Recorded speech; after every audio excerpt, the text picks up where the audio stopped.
We are holding on Daf Lamed Zayin Amid Base 37b2. Okay, we're up to in the art scroll. That would be the right hand column, the story. Yosef Rabba Rab Yosef Achure de Rab Zera.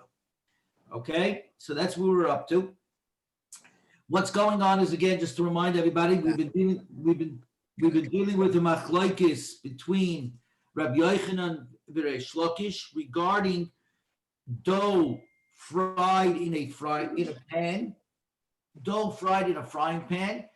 Is it mechuyev? Is it obligated in challah, in separating challah, because it has the name of bread, lechem, or no, because it's fried and not baked in an oven, it does not. Rabbi Yochanan says it does, and says that it does.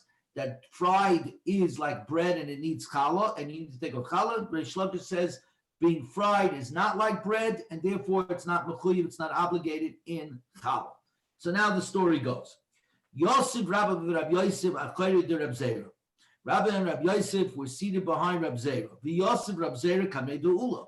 And Rab Zera himself was seated directly in front of Ula. Amalei Rabba le Rab Zera. So Rabba leaned in and said to Rab Zera, Ula, if you don't mind, please ask a question of Ula.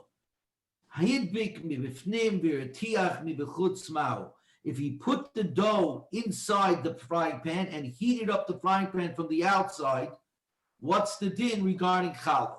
Amalei, so Rab Zera said to Rabba, Maya Emelo, what's the question for me to ask? The iya minallah, because if you want me to ask this question the way you just phrased it, Amali, he's going to say to me, Hi ninu maisa ilfis. This is precisely the case of the frying pan. And therefore we've come onto the machlokes of Rabbi Yochanan and Reish Lakish, and it depends on whose opinion it is, whether it needs challah or not. So Amalei Rabbi Yosef Rabbi Yosef said, this is the question I want you to ask. Please ask from Ula.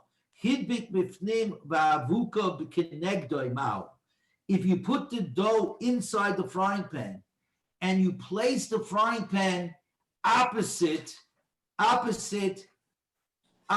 fire. In other words, instead of frying it, you're broiling it. You're essentially using the pan as a broiler. What would be the din regarding having to separate challah from such a dough? We are now on 37b3.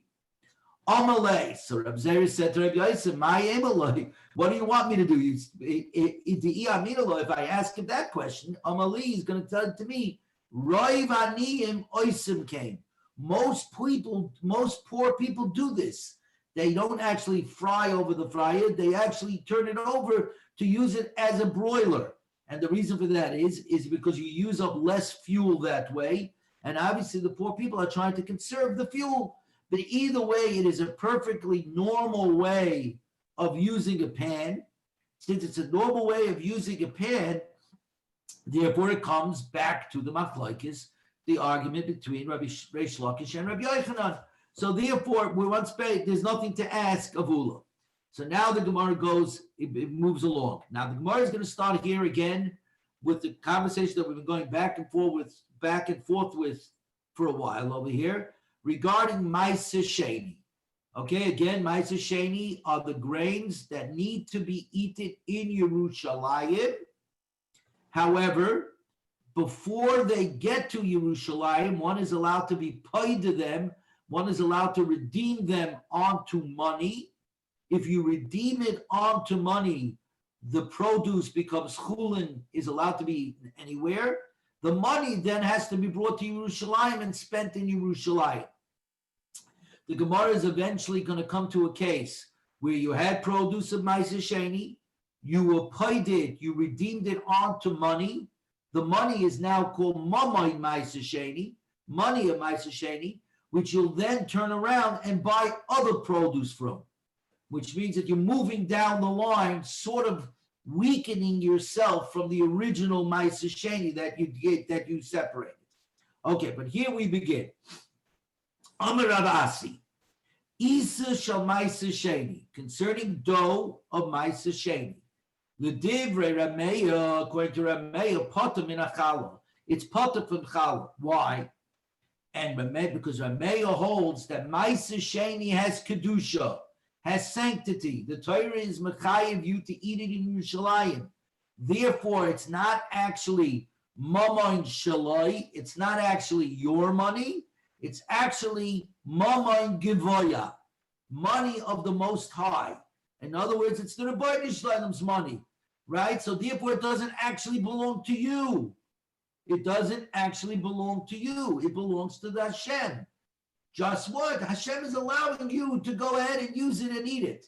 But in reality, it's not your money. It's mamon givoya. Well, if it's not yours, then you're not mechuyev. You're not obligated to separate challah. L'divrei chachamim chayeves b'challah. But according to the chachamim, you are mechayev in challah. Good morning, Jeff. We're at the bottom of 37b3. L'divrei chachamim chayeves b'challah. But according to the sages, we are subject to the challah. Because according to them, it's mamon shaloi. No, Ma'aser Sheni has no kedusha in and of itself. The truth is, Ma'aser Sheni has no sanctity in and of itself. Just it happens to have a technical rule that its place of eating is in Yerushalayim. Otherwise, it needs to be redeemed onto money, which needs to be used in Yerushalayim. But because it could be redeemed onto money, and it itself could then automatically move into chulin, completely non-sacred, completely be able to eat, it's considered your money. Therefore, the Ma'aser Sheni is yours, and therefore you're responsible to give challah. Okay, we are now on 38A1. Right. Excuse on me. top. Yes, John. Where does Rav Meir come up with the idea that Ma'aser Sheni has kedusha? Okay, because he says like this, Ma'aser Sheni, and we're going to see over here, we're going to be getting into Rav Meir's, we're going to get into Okay, Rav fine. Meir's. So I'll wait. Right. Well, let's wait to the end of it, and we'll see how Yeah, it plays. no, I got it. What he's saying. Right. But I But thought that understand- Ma'aser Sheni doesn't have kedusha. Right. He essentially is saying because it's limited into the place where it has to be eaten, i.e. Yerushalayim, right? That law is saying it is a meiser. It is a meiser. Since it is a meiser with a limit, a meiser with a limitation, that makes it mamon givoya. Okay, I got it. Okay. Right. So now, but let's play it out. Let's think more. We're on the top of Lamed Ches Amid Aleph. Matzah shel Ma'aser Sheni. So now we take it a little further. Matzah of Ma'aser Sheni. Okay, that means guy was in Yerushalayim and he made matzah out of Ma'aser Sheni. L'divrei Rameya ein adam yotzi yidei chavoseh b'Pesach. According to Rameya, a person would not be yotzi his chiyuv, would not be yotzi his obligation of eating matzah on the first night of Pesach. Why? Because it's not lochem. It doesn't belong to him. Ma'aser Sheni is really money gevoya, mamon gevoya, the money of the Most High. It's Hashem's money that only one is allowing you to use Ma'aser Sheni. But since it's missing in yours, then how can you eat? How can you be mitzvah eating matzah on Pesach on the first night of Pesach? You need to eat from what's yours. But according to the Chachamim, no, you do discharge your obligation to eat your chiyuv of eating matzah on the first night of Pesach. Why? Because according to them, it's mamon shalai. It's your money. It's your money, just with some rules in it on how it needs to be spent, where it needs to be eaten. But at the end of the day, it's your money. And the same thing with esrig. Esrig shel Ma'aser Sheni and esrig of Ma'aser Sheni. L'divrei Rameya ein yotze bo yidei chavoseh b'yontiv. According to Rameya, you're not yotze yechiyuv of taking and lulav and esrig on Sukkos. Why not? Because the esrig is not lochem. It's not yours. It belongs to mamon gevoya. It's the money of the Most High, of Hashem's. Mashen came the divrei chachamim. Adam yotze bo yidei chavoseh b'yontiv. The sages would say, the chachamim would say, you are yotze. You do discharge your obligation of taking a lulav and esrog on Sukkos because the esrog is mamon shaloi. The esrog is yours. Know what? You need to use it in Yerushalayim. If you're going to eat the esrog after Pesach, you need to eat it in Yerushalayim. So now, Maskiv Rapapa questions this. Bishlema Isa, very good if we're talking about dough and the chiyuv, the obligation to take off challah. The ksiv by challah, arisoy seichem, your doughs, which means mishelochem, it needs to belong to you. So Rameya would therefore say, it does not belong to you when it's Ma'aseh Sheni, because Ma'aseh Sheni, it belongs to Hashem, it's Mammon Gevoya. It's Mammon Gevoya. Therefore, you don't take off Challah. Esrig Nami, Diksiv V'lokachtem Lochem. You shall take for yourselves. Lochem, Mishelochem. For yourselves means what belongs to you, which is the reason why you're not even allowed to take an esrog that you borrow. On Sukkot, if you don't have your own esrog and you want to use somebody's esrog, the person has to give it to you as a matana al menas laharzir, as a present on the condition that you will return the present. Because when you get a present, you take on ownership. When somebody takes a present, you pick it up, and now it belongs to you. You're allowed to put a tenai, a condition within a present. That is, I'm taking this as a present on the condition that I must return it to the other person. But to simply borrow a esrog, that does not work, because borrowing does not mean that you have any ownership whatsoever. So according to Reb Meir over here, v'lakatem lochem lochem mishel lochem, from what's yours. So if an esrog is Ma'aseh Sheni, according to Reb Meir, it's not yours, it's Mammon Gevoya. Ela matzah miksiv matzaschem. Where does it say anywhere in the Torah the words matzaschem, your matzah? Who said you have to have from your matzah? It says you have to eat matzah. Ma'aseh Sheni, you're allowed to eat, right? The only problem is you have to eat it in Yerushalayim. But if you paid it, if you redeem it onto money, you can eat it anywhere you want, right? So there's no problem with chol moishvay seichem. That matzah has to be eaten in all your dwellings. Because Ma'aseh Sheni, you can get to all your dwellings, as we said before, by simply redeeming it, or if it becomes tamei, it automatically happens anyways. So that means even if the Ma'aseh Sheni was brought inside the walls of Jerusalem, inside the walls of Yerushalayim, at which point the halacha is produce of Ma'aseh Sheni, which is brought into Yerushalayim, is now allowed to be redeemed. That's only if it's pure. But if it becomes contaminated, if it becomes tamei, then the halacha is you're allowed to redeem it. You are, according to the Rabbanan, you're allowed to redeem it. So that turns out that every possibility of Ma'aseh Sheni has the possibility of being free to eat anywhere you want. So since I'm free to eat it anywhere you want, so there's no problem with chol moishvay seichem in all your dwellings that we learned a few days ago. What do you call it? So now matzah, nowhere does it say the word lochem to you, that it needs to belong to you. So why should matzah, Ma'aseh Sheni, even according to Rameya, be a problem, even if it's Mammon Gevoya, even if it's money of the Most High, of the Rebbeinu Shalom of Hashem's, it should be allowed. There's no limitation on matzah. It's up to Gemara, Marava, v'ite Rav Yemer bar Shalema, asya lechem lechem, because we have a gezerah shava, we have a comparison that is made between two psukim, with the same word, bread.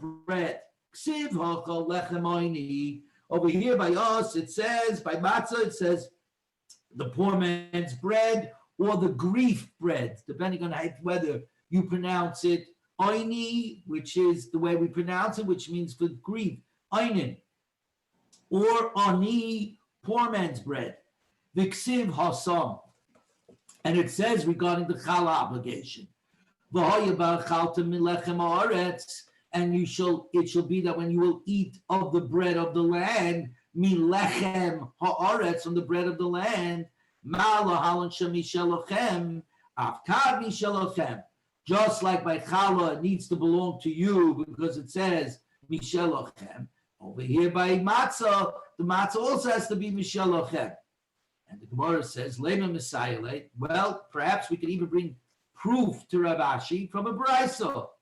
Isa shel Maisa Sheni, dough of Maisa Sheni, Peturim in Achala, is potter from Chala. Divrei Rabbi Meir, but it says Rabbi because it belongs to Hashem and it's not yours. The Chachamim Mayrim Chayeves, the Chachamim say you are Mechayev in bringing Chala because Maisa Sheni actually belongs to you. So the Gemara asks, Lema Messiah, you want to say perhaps we could bring a proof? Hainu Hach. That is an exact proof. That Baraisa is exactly what Rav Asi just said. So said the Gemara, let me explain to you why I was a little hesitant about this Baraisa.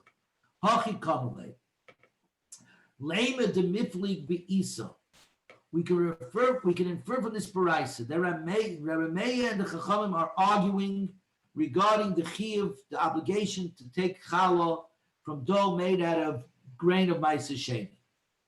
V'hach nami completely. Therefore, we would say that they disagree. They argue in the other cases as well. For example, the esrig, where it says "L'kachtem lochem" from yours, and if it's Maisa Sheni, is Maisa Sheni yours, or is it Maisa Sheni Mammon Gevay, the Mammon of the Most High?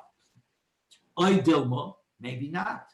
Shani Hasa, maybe Chala is different because the Torah says these words twice. The Ksiv Arisoi Sechem, Arisoi Sechem, Trey Zimnin. It's written twice, your doughs. So here's the situation. What does it mean to be Lochem? Sort of what I told you before. The first rule of Lochem is that it cannot be from Geneva, it cannot be from stolen goods.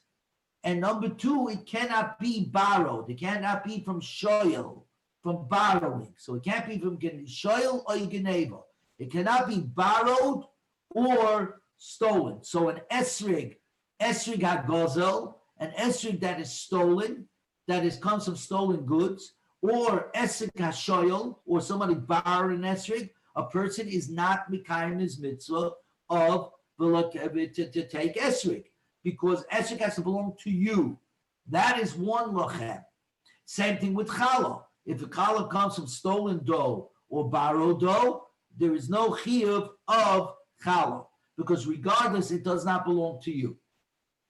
Then there's a second thing, the question of mammon gevoya or mammon shaloi. If you're going to, is mammon gevoya, let's say according to Rameir, Rameir says that Maisa Sheni is mammon gevoya. But the reality is, even if it's mammon gevoya, even if it's money of the Most High, you're still allowed to eat the Maisa Sheni. You're perfectly allowed to. So if you want to come ahead and say, you want to come to tell me that even Maisa Sheni, even though you're allowed to eat it, you still does not belong to you. You have absolutely no ownership in it. It completely belongs to Hashem. He's just being nice. Then I need another lochem to teach me, because that's different than gezela and shoyel. That's different from robbery, from thievery, and borrowing. So by challah, it says the word arisa seichem, your doughs twice. So it could teach me both laws. That one, you're not allowed to, there's no obligation to take challah from something that's stolen or borrowed. And number two, there's no obligation to take challah from something that's mammon gevay, that belongs to the money of up high. But since by the esrig, it only says it once, v'lekachtem lochem, you should take for you, right, what's yours. Maybe that's only coming to teach me that I cannot take an esrig that comes from thievery and borrowed. But if it belongs to mammon gevaya, maybe I could, because if the bottom line is I'm allowed to touch Maisa Sheni. So therefore, it turns out that the price is not 100% proof to all cases of Rav Ashi. It's proof to the idea of dough, that it goes back to what Ramey's idea, that dough belongs to Hashem, and therefore it's not B'chayev and Challah, and the Chachamim disagree. But there's no proof regarding Esrig, because by Esrig, Rav Asi's Brisa said, a person is not Yotzei on Yontif on Sukkot of taking the Esrig, because Rav Asi said the Esrig does not belong to you according to Rav Yosef. But according to this Brisa, it may not belong to you, but we may not have an exclusion. Since I'm allowed to use it, I'm allowed to touch it. Maybe I'm allowed to use it, because the lachem over there is only telling me about you can't take from stolen goods or from borrowed goods. I don't have a clear picture. Okay, we turn the page. 38A2. Okay, we're on 38A2. Okay, hopefully I explained that clearly. We have one more difficult thing to go through today. Otherwise, this is a pretty easy daf. Boy, Rav Shimon ben Lakish.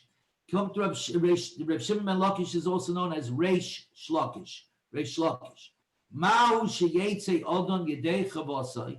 What is the halacha of whether a person could be yotzei chi of eating matzah on the first night of Pesach with challah, shamais sheni b'Yerushalayim.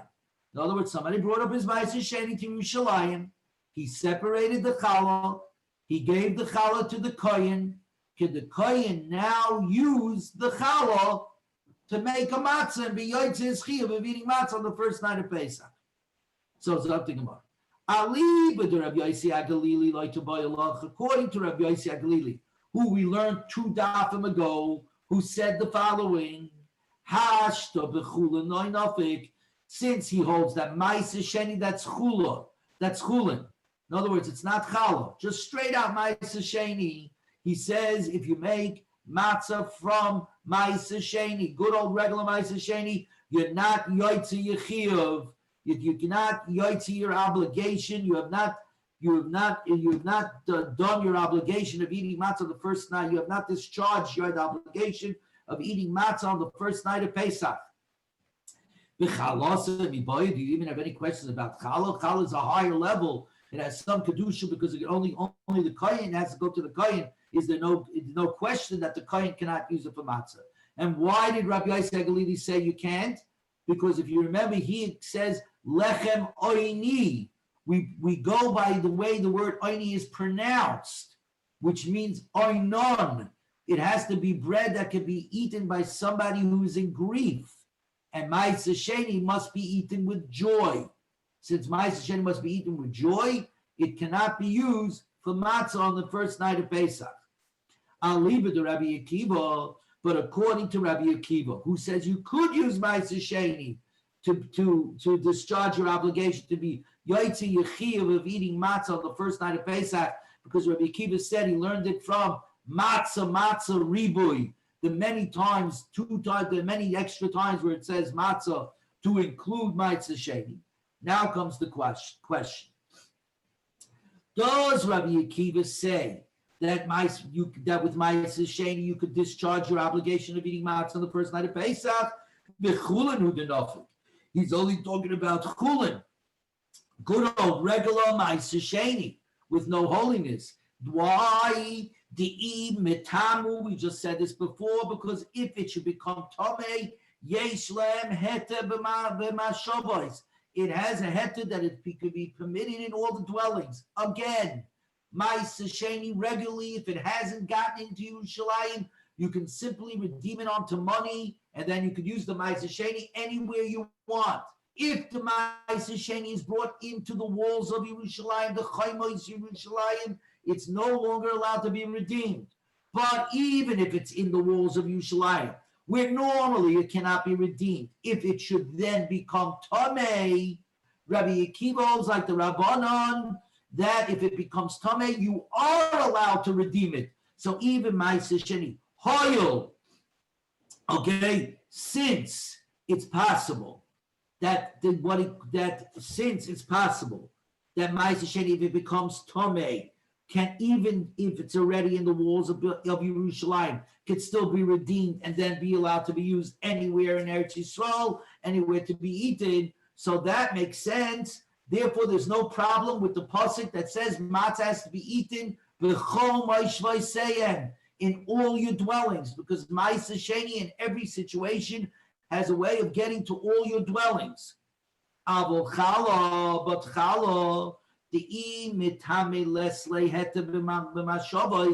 but in the case of challah, if it should become tamei, it still cannot be eaten in all your dwellings. And it needs to be burnt. In that case, you cannot fulfill your obligation of eating matzah the first night of Pesach, because challah is not available b'chol ma'aseh sefer. Oy dilma, no. Amina, we say like this. Remember when we first talked about challah, I said one of the unique things about challah is even if you separate the challah from the overall dough, if you do not label the challah, the piece, you have this dough, you take off a piece, you put it to the side. If you don't specifically label, this is my challah, it's not yet challah.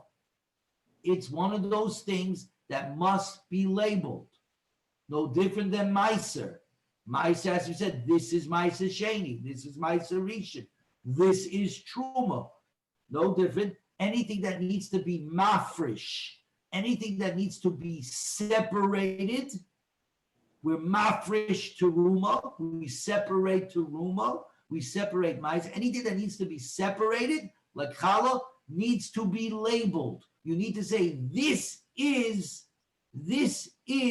challah, this is truma. Or dilma, therefore, and I'm stressing this word, hoyol, since the ilu loikoro shame, the itame, that if he had separated, but he would not have pronounced the name challah on this piece, and it would become tamei, islay heta b'mashobos. Then it automatically has a permission to eat in all the dwellings, everywhere. The Nafik Bay, and since then you would be mutter to eat it. You would then be able to use it and fulfill your obligation to eat matzah, hashtanami Nafik.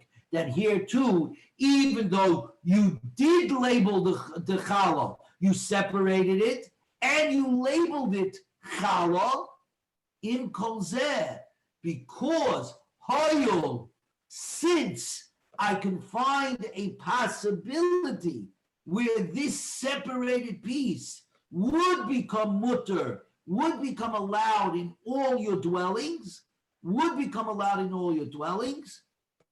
therefore I say, even though the facts are that this piece, in fact, cannot become mutter in all your dwellings, cannot become allowed in all your dwellings, because it was called chametz, and it was called challah, and it did become tameh, and you have to burn it.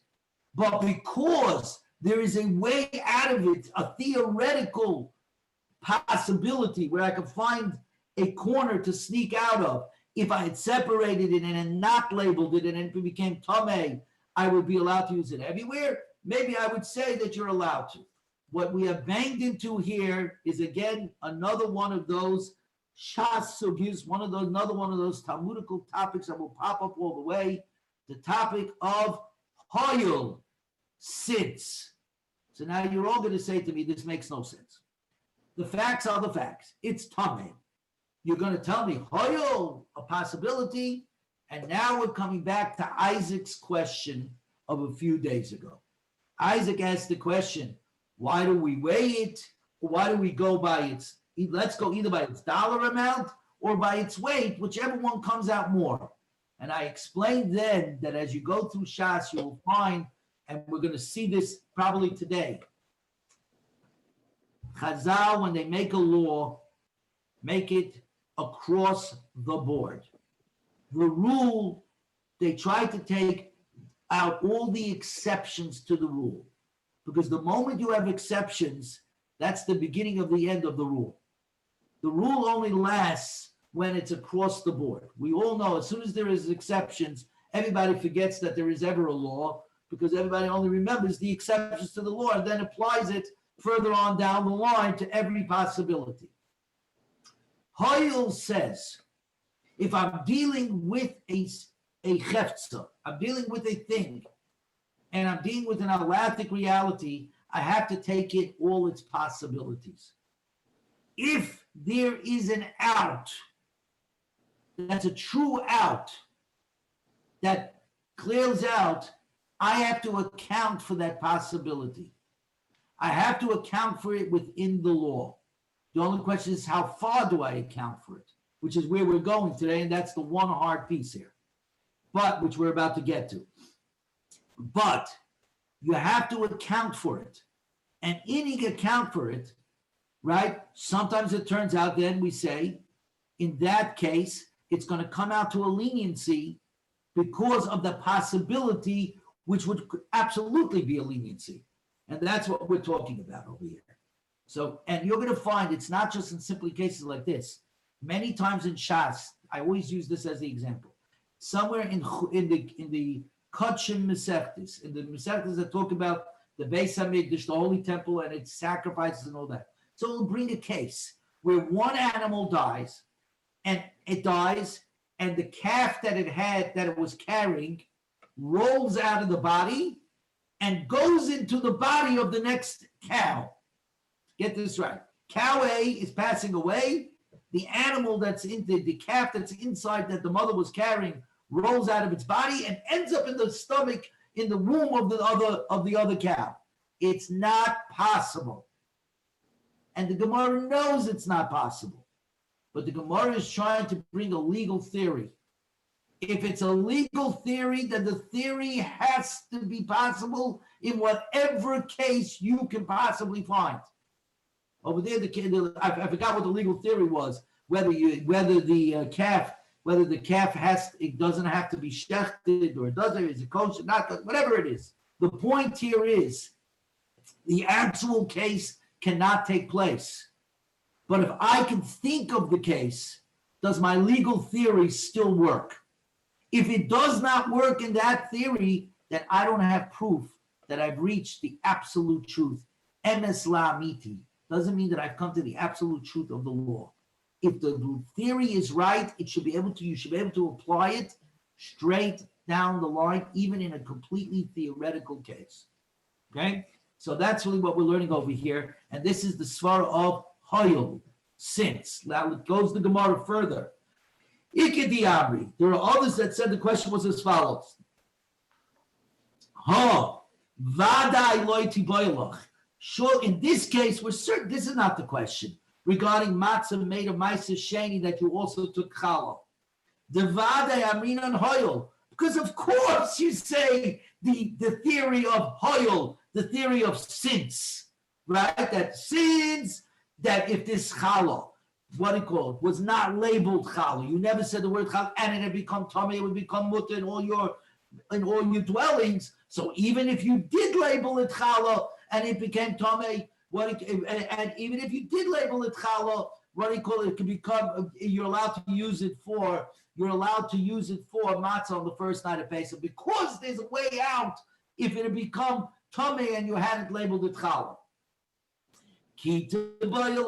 Where am I talking about? So this price, it says it's given. Everybody knows about hoyel since. Now it's a good thing our kids never knew about this, because you could just imagine they could have kept saying, since if I had done this, that, and the other, say even though at the end of the day I broke the lamp, right? You shouldn't make me pay for it, because if it was day, right? And that's what we used to do in yeshiva, actually. Always use the word the hoyel to try to get out of all trouble. But here we go.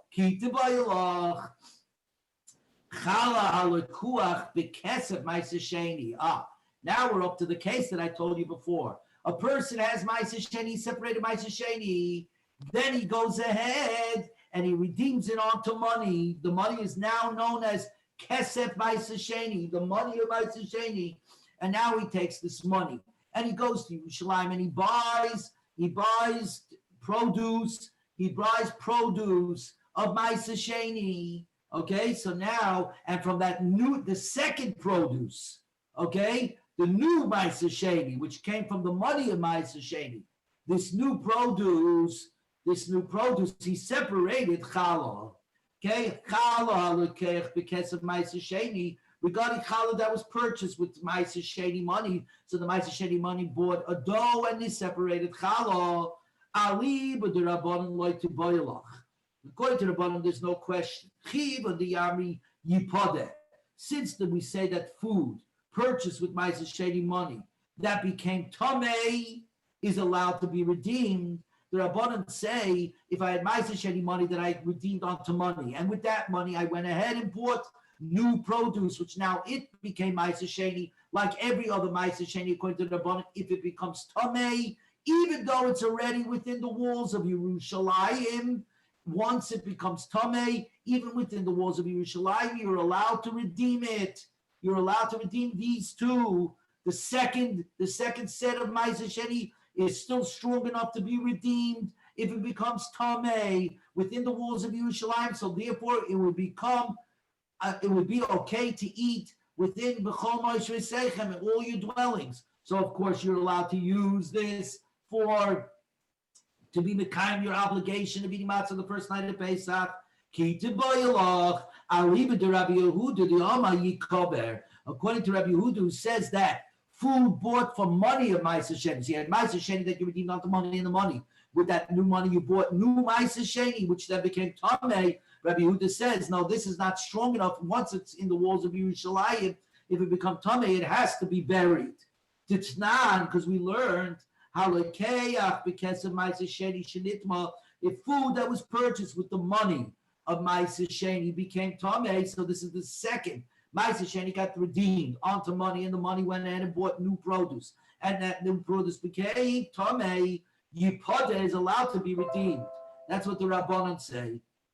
Rabbi Yehuda says, Yikover needs to be buried, it cannot be redeemed or eaten, it must be buried. Now, according to Rabbi Yehuda, therefore, you have a question. How far do you take this theory of Hoyle? Of sins. I'm reading Hoyle, the Eloi Lekuach. We are now on 38A3. I'm reading Hoyle, the Eloi Lekuach. It would be, it's if the challah had not been purchased with Ma'aser Sheni money, meaning if the first Ma'aser Sheni you had not redeemed onto money, if we were only dealing with the original Ma'aser Sheni, right? You didn't have to redeem it. It happens to be that the first Ma'aser Sheni money you redeemed onto money, and this money then turned around and bought new Ma'aser Sheni. But if we were dealing with the first Ma'aser Sheni, even Rabbi Yehuda agrees, the first Ma'aser Sheni, even if it's in the walls of Jerusalem already, and normally you can't redeem it, if the first Ma'aser Sheni would become Tameh, Rabbi Yehuda would agree with the Rabbanan that you're allowed to redeem it. It's only the second Ma'aser Sheni. The mother means the first Ma'aser Sheni redeemed onto money, and the money then bought a second set of Ma'aser Sheni. He says the second set, if it becomes Tameh, has to be buried. But since if you had not redeemed the first Ma'aser Sheni, and you had brought it to Yerushalayim, and it had become Tameh, even Rabbi Yehuda would say you could have redeemed it and it would have been good in all of your dwellings. And we have a second Hoyle. The Hoyle, and secondarily, I could have said, if he had separated the challah and he had not labeled it challah, he had not named it challah, the itmei, and then the challah would have become Tameh. What would have been the din? Yesh lehetem machshavas nafik bay. You would have been allowed to eat that. You would have allowed to take that challah anywhere in Eretz Yisrael, because once it became tameh and I had not labeled it chametz, we say it becomes mutter everywhere. So now we've got two hoyles here. Hoyle number one: if the first Ma'aser Sheni had been brought to Eretz Yisrael and then had been brought to Yerushalayim, and you had not redeemed it, and it had become Tameh, you would be allowed to, even though it's already in Yerushalayim, it's already in Jerusalem, you would have been allowed to go ahead and redeem it, even according to Rabbi Yehuda. And number two, if you had taken off challah, and you had not labeled it challah, and the challah then turned Tameh, according to everybody, it becomes mutter, you're allowed to eat it anywhere in Eretz Yisrael. So therefore, hashtanami nafik bay. So here too, even though the fact is you did redeem the first Ma'aser Sheni onto money, and the money did buy a second set of Ma'aser Sheni, which Rabbi Yehuda says can never be redeemed, even if it becomes Tameh, it has to be buried. And number two, you did label the challah, you separated the challah, and you did label it. But since in both cases there's a since, I got a since of a since, a hoyle on top of a hoyle. I say hoyle is so strong that guess what? You could use this to discharge your obligation of eating matzah on the first night of Pesach. To be mitzi yichib of eating matzah on the first night of Pesach. Or dilmo. Since is not so strong. Hoy char hoyul amrinon. One hoyul I do say, and trey hoyul loy amrinon.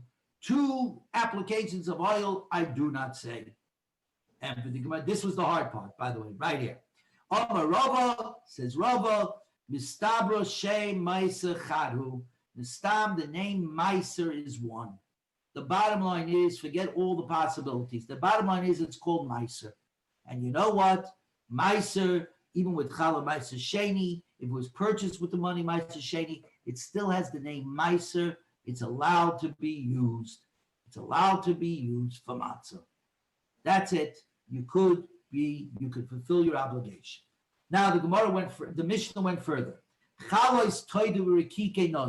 And so too regarding the unleavened loaves of the toida and the wafers, the matzah-like rikike, the wafers that came with the nazir, like this. So what's going on? Once again, if somebody goes over a wilderness or a desert or gets healed from sickness or gets freed from jail, he has to bring a carbon taida, a carbon of thank you, a sacrifice of thanks. Along with it comes 40 loaves, 4 groups of 10. 30 of them are different types of unleavened bread, and 10 are leavened bread. Okay, the Nazir is the one who says, let's say, stop Nazir is 30 days. He says for the next 30 days, person one says that he will not drink wine and not take a haircut. At the end of it, he has to bring a carbon Nazir. He has to bring a carbon Nazir, and he has to bring along with it 10 rikike, 10 wafers unleavened. Okay? Now the Mishnah said like this: if he made these wafers or these unleavened breads for the taida, for the thanks offering, if he made it for himself, in other words, for the carbon that he's now mechuyev, for the sacrifice that he's now obligated to bring, and then he changes his mind and he says, you know what, I'm going to use it to be mekayim my mitzvah, to discharge my obligation of eating matzah the first night of Pesach, we say no good, it doesn't work. But if he's in the business, in other words, he manufactured these unleavened breads and these wafers, and he sells them to people who need to bring their carbon taida and the carbon nazir, their sacrifice of thanks and their sacrifice for the nazir, and they come to his store to buy it, and then he says, you know what, I already have stuff, I might as well take it off the shelf and use it for matzah, to be mekayim my mitzvah matzah. He's allowed to. So the Gemara says, Minoani Mili. How do I know this? How do I know these halachas? Amar Rabba, the Amakra, we're now on Amud Beis 38b1, because the Mishnah says, because the pasuk says, "Ushmartem es hamatzos," and you shall safeguard the matzahs. This, by the way, Shmartem es hamatzos starts with the cutting of the wheat. This starts with the cutting of the wheat to make sure that nothing gets chametzik, nothing gets leavened. Matzah hamishperes l'shem matzah. This is l'shem, and that's why when they make the matzah, they say l'shem matzah mitzvah, for the name of the mitzvah of matzah. So that means that it has to be done. It has to all be done. The shmira, the watching, has to be done in the name for the sake of the mitzvah of matzah. Yotzazu therefore goes out of this, excluded. She'em mishmeres l'shem matzah, because the chalais, the lechem, the lachmei toida, the bread of the toida, of the thanks, and the rekike nazir, and the wafers of the nazir were obviously first manufactured for what?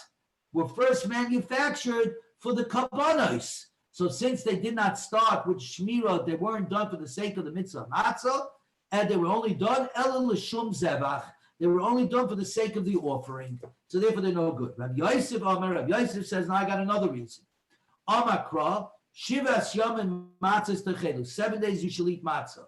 Matzah nechelus shivas yamin. This only works out for grains, that the matzah that you could eat for 7 days. Yotzazu, excluded from this. She'ena nechelus shivas yamin. Excluded from this is the lachmei toida, the bread of the toida, and the wafers of the nazir, which are not eaten for 7 days, only for a day and a night, because like other kabbanos, like other sacrifices, once the taida is shechted, is slaughtered, and the Nazir is slaughtered, you can only eat its meats and its breads that accompany it for the day of the slaughter and the next night. You cannot wait longer than that. Something Gemara. Tani Kabasa de Rabba, Tani Kabasa de Rabba.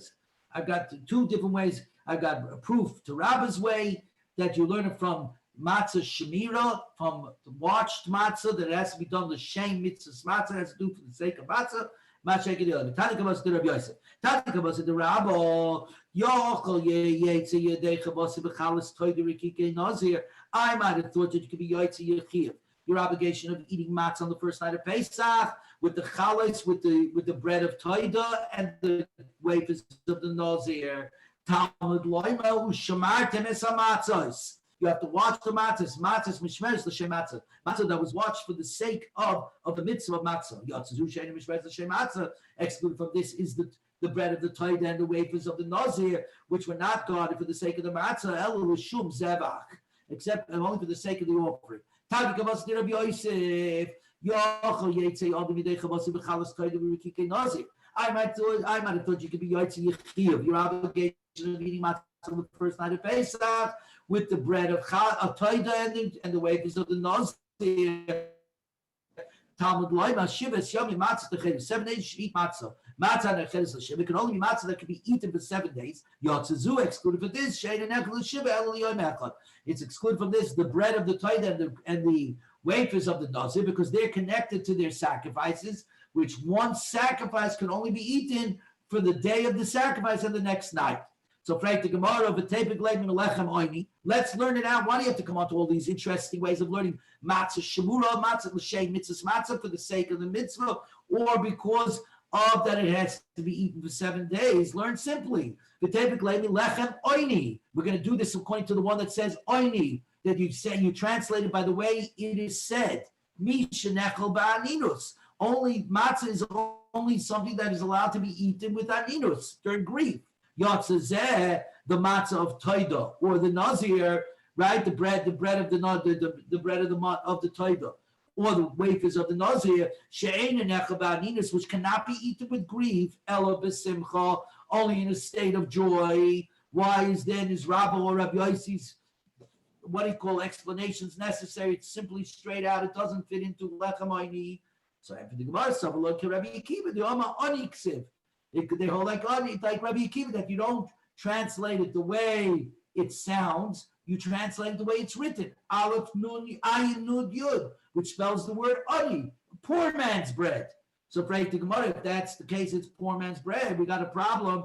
But typically the having matzah shira, then you got a problem because the lachmei toida is kneaded with oil, which is one of the fruit juices, as we said, is a juice. It's not water, which makes it, according to Rabbi Akiva, a problem of matzah shira, rich man's bread, which you cannot discharge your obligation of the first night of Pesach. And 38b2, and this is where we're ending. On Shmuel bar Yitzchak, the amount of oil that's used for all 40 of these breads is only a quarter log.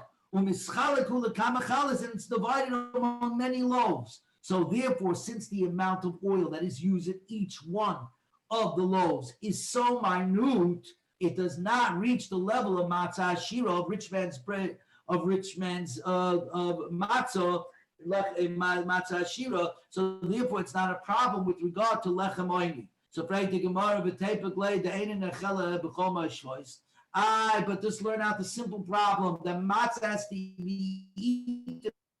Matzah has to be able to be eaten in all of your dwellings, and obviously the carbon toida and the carbon nazar have to be eaten in Yerushalayim because they're shechted in the Beis Hamikdash, and their chalas and their wafers also have to be eaten in Yerushalayim. Amarei shlokish zoysei meres chalas toida rekike nazar nechel b'noiv v'givoy.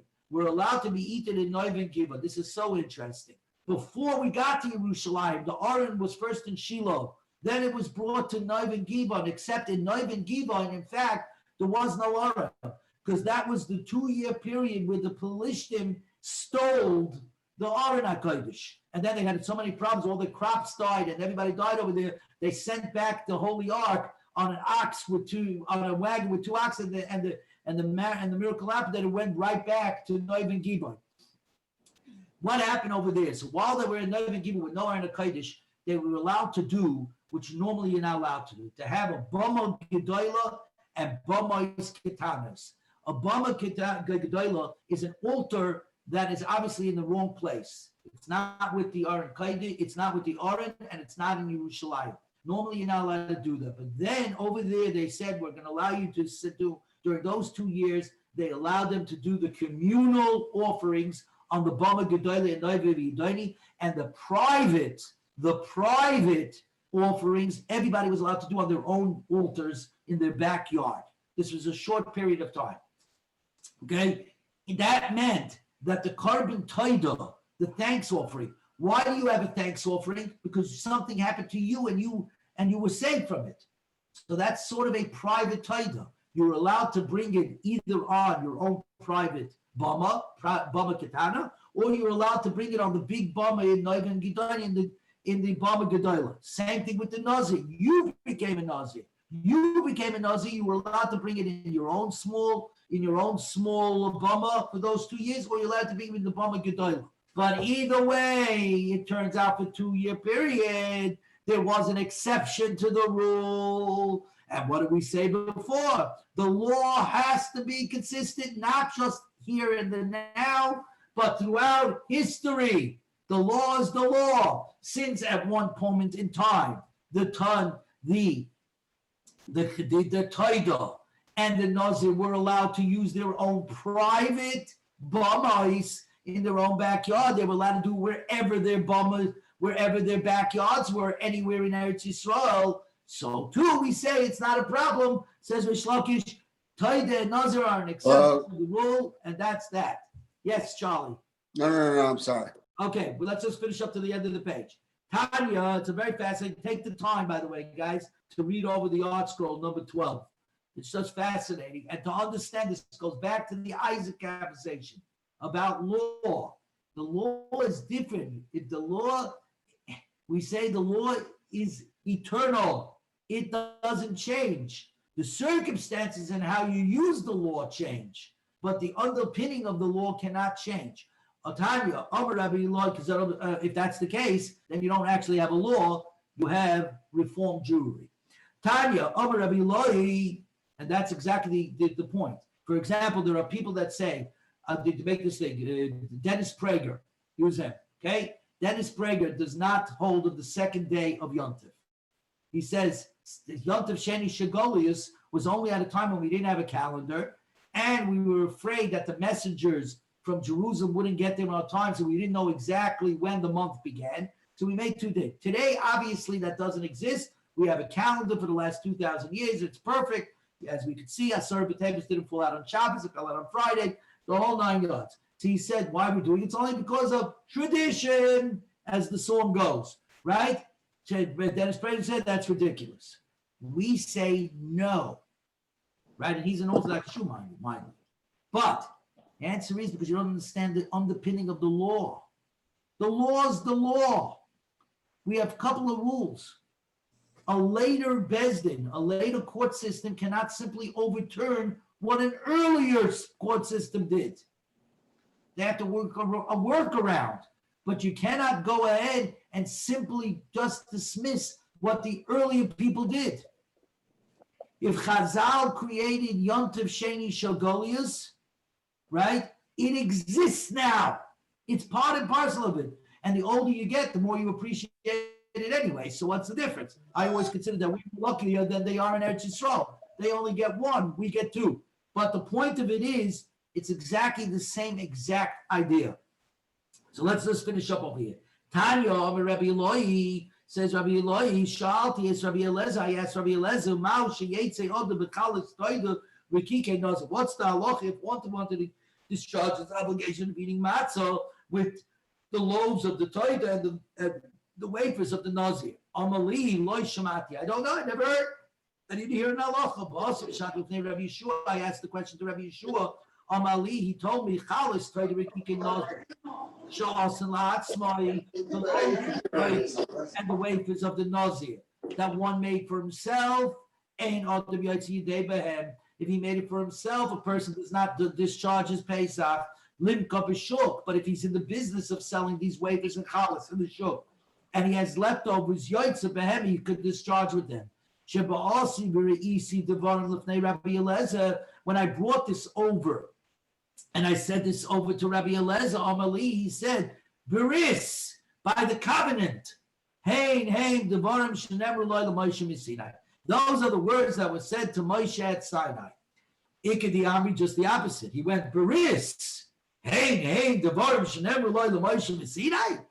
are the words that were said to Moshe on Sinai, and there was no reason for it, that if it was made for yourself, it's no good, but if it was made for business, and it is good. So, what exactly is the distinction? Amarabo, kol shuk imluche mimelech. Anybody who sells in this shuk has in mind to change. Meaning, when you have all this inventory, you know full well the odds are you're not going to sell all your inventory. A baker knows he's not going to sell every single challah. He's not going to sell everything. So he has in mind, Omar, if I should get so lucky and I sell it for somebody for somebody who needs a taida chalas or needs nazir wafers, they're sold. But if I have leftovers that are not sold, I will use it for myself to fulfill my matzah obligation on the first night of Pesach. Very good, everybody. We are now on the daf. We are on top of Lamed Tes Amid Aleph.